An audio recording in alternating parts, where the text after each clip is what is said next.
Dobar dan i lijepi pozdrav svima. Danas imam posebno veliko zadovoljstvo u podcastu pozdraviti i poželiti dobrodošlicu našem Nikoli Grmoji, saborskom zastupniku i potpredsjedniku Mosta. Nikola, dobro nam došao. Evo, hvala na pozivu i pozdrav svima koji će nas gledati. Pa evo, primijetio si vjerojatno, mi idemo sa podcastima. Ideja je zapravo omogućiti komunikaciju sa građanima. Ideja je omogućiti svima koji su zainteresirani da nam mogu postavljati pitanja. Danas je podcast specijal jer si nam ti gost, da čemu specijalno veliko hvala. Tako da zapravo prolazimo sa ljudima različite teme kako bi ljudi upoznali gradonačelnicu, odnosno kandidatkinju za gradonačelnicu, čisto da odmah od početka krenemo sa otvorenijom komunikacijom i sa zaista komunikacijom s građanima.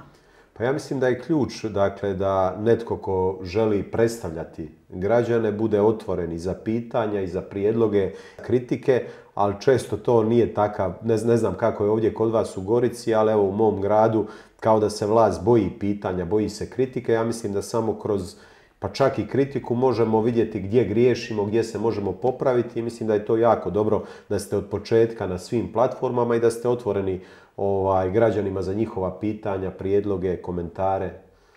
Da, odlično. Upravo to i je zapravo ideja. Baš omogućiti komunikaciju i poslije ju nastaviti naravno s građanima. A može ovako osobna neka pitanja, čisto Nikole Grmoje koju mislim da stvarno svi poznaju već. Kako uspijevaš uskladiti osobni i politički život? Pa, s obzirom da postoji mogućnost da će mi ovo supruga, kako možda da će doći do nje, moram priznat teško. I tu trebam više na tome raditi, biti možda malo, bolje je to nekako uskladiti te obaveze, dakle, jer ovo nije ovo posao, ovo je više poziv. A onda kad si predan tom pozivu, ja primjećujem tu strast i kod vas, onda je malo teže to uskladiti. Tako da, vrlo vjerojatno znam sigurno za suprugu, a onda i moji ukućani nisu najsretniji s tim što se bavim politikom, ali jednostavno ako se svi povučemo, ako budemo gledali samo evo kako će biti našoj obitelji, kako će biti nama, onda se stvari neće mijenjati u društvu, u našoj lokalnoj zajednici i na razini države. Tako da evo, trebao bi bolje to usklađivati i nadam se da ću naći nekakav model kako to uskladiti, još uvijek ga tražim. Pa hvala na iskrenom odgovoru, jer mislim da je dobro zapravo ovako ljudima poručiti da koliko god se nekad čini da je to kompleksno i da bavljenje politikom možda nije nešto što ljude interesira, nije previše popularno. Da. Ali mišljenja sam da bi se ipak ljudi trebali odvažiti i upustiti jer ne znam ko će nam treći. Pa čuo sam jednu dobru rečenicu, bolji neće, a gorima ne damo. Tako da evo, ja mislim da je zadatak svih nas koji imamo taj poziv da se uključimo, da žrtvujemo nekakve stvari, dakle, koje se tiču i osobnog komoditeta ili možda komoditeta naše obitelji. Nije lako biti izložen. Tu niste izloženi kritici samo vi, nego često i članovi vaše obitelji i postavljaju se određena pitanja. Naravno, oni koji su na vlasti, koji žele zadržati pozicije, ako primijete da su njihove pozicije ugrožene, onda će krenuti sa nekakvom prljavom kampanjom, tako da u tom smislu to sigurno nije ugodno za obitelj, ali ponovo kažem, ne možemo ostati po strani, moramo se angažirati kako bismo mijenjali stvari. Evo, vi ovdje u Gorici, ja u svom gradu i na nivou države. Slažem se i evo moram priznati, mene je jedna od onih floskula sad već zapravo koja se godinama mantra u Hrvatskoj, to je ništa se ne može i svi su isti. I mislim da je tu zapravo poziv svima da se uključe i mijenjaju na bolje. Onima koji drže pozicije, njima je u interesu da građani misle da smo svi isti, ali ja evo pozivam dakle sve one koji nas prate da dobro ispitaju evo tko sam ja, da ispitaju tko ste vi, što stoji za nas, jesam li se ja ili jeste li se vi u svom političkom djelovanju na bilo koji način okoristili, imate li ikakvih repova iza sebe i da na temelju toga donesu odluku, ali ne samo na temelju toga, nije dovoljno da budemo pošteni, da imamo dobre namjere, nego da imamo i nekakve kvalifikacije. Ja mislim da iza vas to stoji, da imate takav životopis i bavljenje poduzetništvom i svim onim što je ključno za razvoj dakle, Gorice. I evo, ja mislim da je najbolje da građani prije odluke koju će donijeti da se dobro informiraju onima koji ih žele zastupati. Pa da, to se potpuno slažem. A kad smo kod gradova i kod zastupanja gradova, što nam je zajedničko Velikoj Gorici i Metkoviću? Pa evo, čuo sam da imate problem, dakle, aglomeracije kao i mi.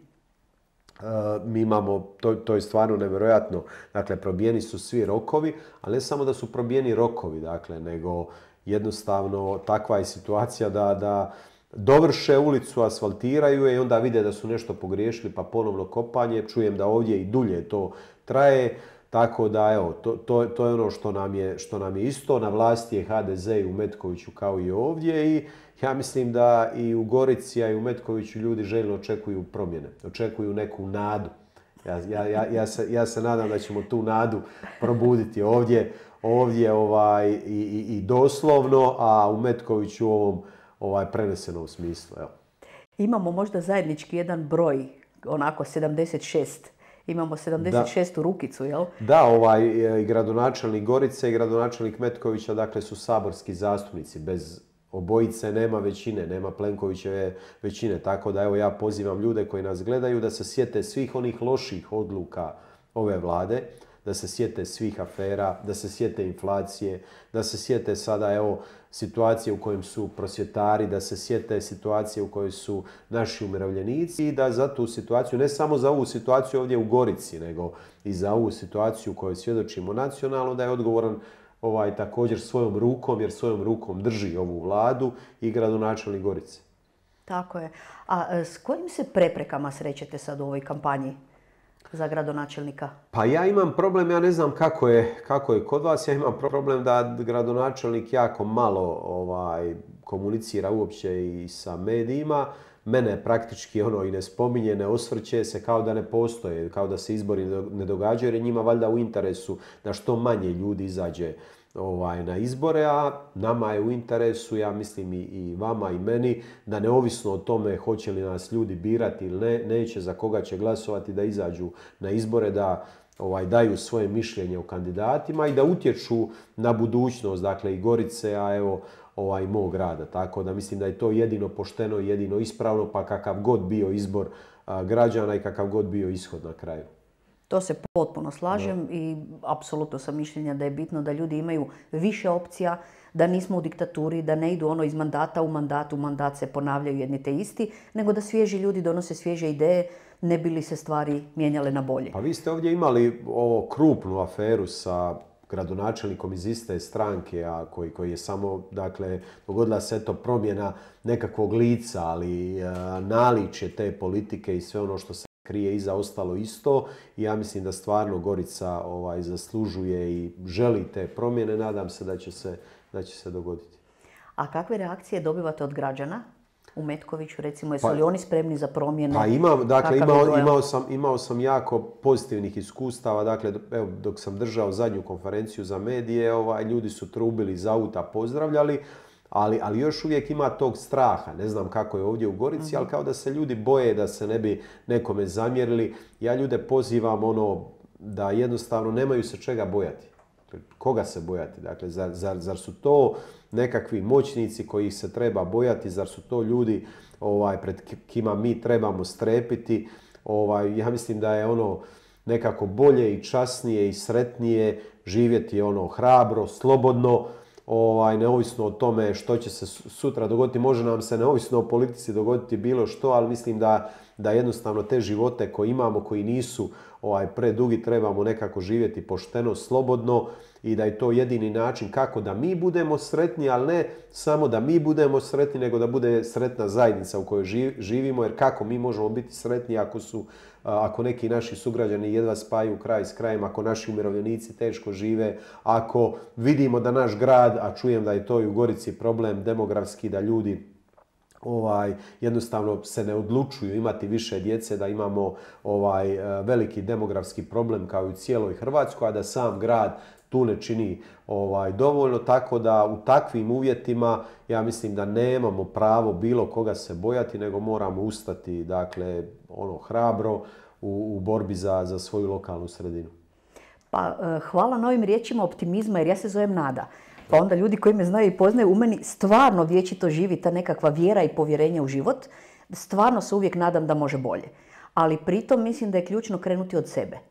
Znači, ja se potruditi da bude bolje, ja dati neki doprinos društvu. Evo, mislim da je to...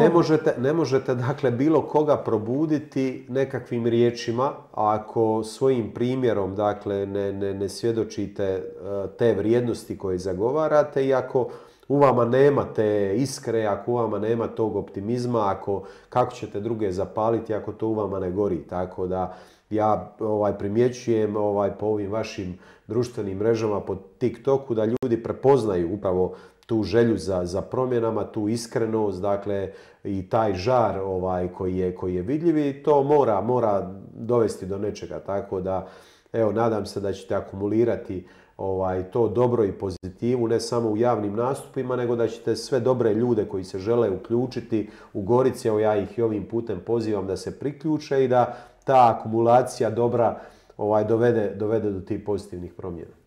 Hvala lijepo. A mogu li, obzirom na stanje kako je u cijeloj Hrvatskoj, onak koliko ja vidim i procjenjujem, to je dosta onak stanje defetizma, negativnosti, vrlo velikih kritika, pa i na društvenim mrežama spomenutim. Općenito kao da je nekakva ogorčenost u društvu, valjda iz tuge, iz jada, iz ne znam nija čega. Mogu li ovako lokalne politike biti zaista motor koji će pokrenuti tu promjenu na bolje? Sigurno, pa evo, naša politička opcija je upravo krenula iz tih lokalnih promjena koje su se dogodile, dakle gdje su ljudi vidjeli da se može, da kada pošteni ljudi preuzmu upravljanje gradom, ljudi koji žele da uistinu mogu nešto promijeniti i napraviti, i onda će možda to biti poticaj, dakle da ljudi shvate da stvarno se stvari mogu mijenjati i na nacionalnom nivou, jer treba dati priliku. Uostalom, ajmo biti u potpunosti dakle, crni u gledanju politike i političara i čak se složiti s ovom, ajmo, svi su nakon nekog vremena isti, pa ako je stvarno to tako, pa ajmo kažnjavati političare, pa ako oni baš su takvi da iz nekakve osobne želje, iz nekakvog altruizma ne žele djelovati za građane, ajmo ih kažnjavati, pa tim izlaskom na izbore ih tjerati da budu bolji, da imaju nekakav barem strah od građana, jer građani su političarima poslodavci. Svako 4 godine građani političarima produljuju taj ugovor o radu. Jedino čega se političari boje, pa i vaš gradonačelnik, je toga hoće li mu građani ponovno dati povjerenje ili neće. Pa ajmo napraviti promjenu, pa da onda i on se sam popravi i oni koji ga okružuju, a onda će ponovno građani imati priliku, dakle, ako ova opcija ne bude dobra, i kazniti na predstojećim lokalnim izborima. Ja mislim da je to jedini način kako popravljati političare i politiku, izlaziti na izbore. Potpuno se slažem, apsolutno se slažem. A što bi smatrali posebnim uspjehom u svom gradu kad bi postali gradonačelnik? Dakle, što bi vam bio nekakav glavni cilj koji bi htjeli postići? Iskoristiti sve potencijale koje moj grad ima. Ima ih puno, dakle. Mi imamo jedan fantastičan položaj, dakle, 20 km smo od mora, imamo rijeku, dakle, blizu nam je Dubrovnik, relativno nam je blizu Split, dakle, tu imamo i Bosnu i Hercegovinu sa svim njenim ljepotama, Međugorje koje je jako blizu, dakle, poljoprivredu, prekrasna ta dolina Neretve, jednostavno se to dovoljno ne koristi niti u turističkom, niti bilo kojem drugom pogledu. Isto tako što se tiče investicija, tu se jako malo čini. A, na primjer, Gorica ima još veći potencijal zbog blizine Zagreba, a opet ispada kao da je nekakvo predgrađe Zagreba, a ne grad koji bi trebao imati svoje posebnosti, dakle, iskoristiti sve svoje potencijale. Tako da sam uvjeren kada osoba koja ima toliko poduzetničko iskustvo kako imate vi preuzme upravljanje gradom, da se tu puno toga može napraviti. Slažem se i zapravo to je, recimo, meni bio jedan od motiva kada onako čovjek vidi kako se može bolje i koliko se može i koliko je potencijala za rast i razvoj i poboljšanje života. Jer upravo ovo, kako ću ja biti sretna ako ljudi oko mene nisu sretni, da. Ako moji susjedi nisu sretni, ako prijatelji moje djece nisu sretni i zadovoljni.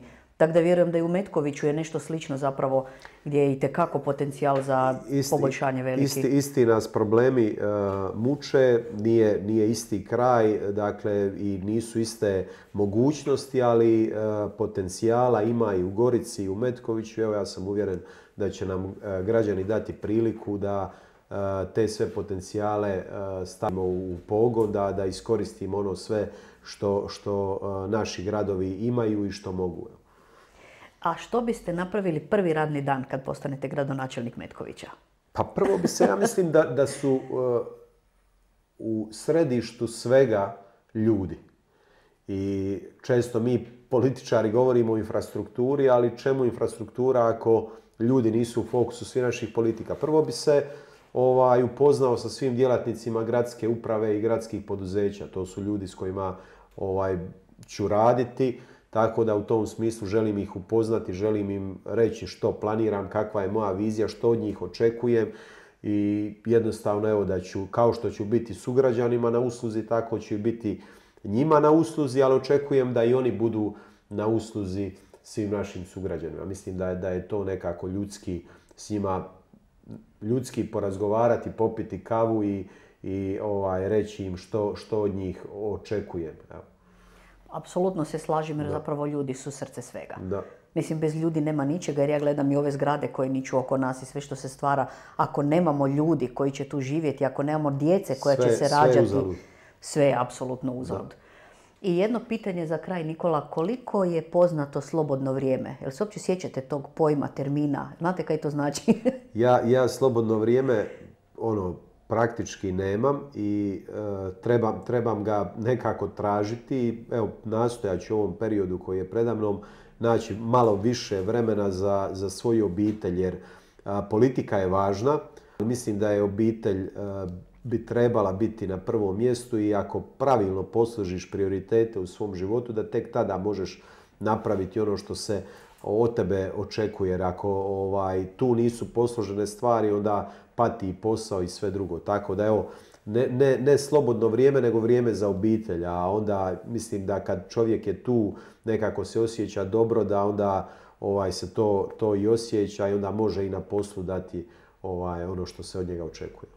To se potpuno slažem. Imam nešto malo više godina u životu, pa mogu reći u ovim godinama slično sam imala iskustvo zapravo kad čovjek dođe do jedne faze onako ogromnog trošenja vremena u poslovne i evo u ovom slučaju političke aktivnosti. Ova godina je bila preluda, dakle super izborna godina, parlamentarni, euroizbori, predsjednički, lokalni, to podnijeti, izdržati, tako da evo, ali sad kad vi preuzmete Goricu, ja Metković, onda ćemo imati u fokusu evo naše gradove i naše obitelji i mislim da će onda biti sve dobro. Slažem se jer mislim da je stvarno obitelj temelj svakog čovjeka i itekako vrijedi svake sekunde i minute truda za nju. Nikola, znate što su NG i NF? Ne. Nikola Grmoja i Nada Finderle. Aha. Već sam se prepao da je nešto vezano uz ove moderne trendove i tako, pa da ne znam to, ali dobro, evo. Ne, to smo mi kandidati, optimisti, puni vjere i nade da se može i treba bolje. Tako da iskreno se zahvaljujem, veliko hvala na još jednom dolasku u Goricu. Bilo mi je drago doći i dati podršku. Često ljudi zovu ajde dođi daj podršku i tako, ali da bi čovjek nekako srcem dao podršku, moraš znati da osoba kojoj daješ podršku stvarno će napraviti nešto dobro. Ovdje sam to uvjeren i evo još jednom pozivam sve ljude da se pridruže. Jako je važno da budu osobno uključeni jer jedino tako možemo doći do toliko željenih pozitivnih promjena. Jer nisu sve promjene dobre, ova ovdje će sigurno biti pozitivna.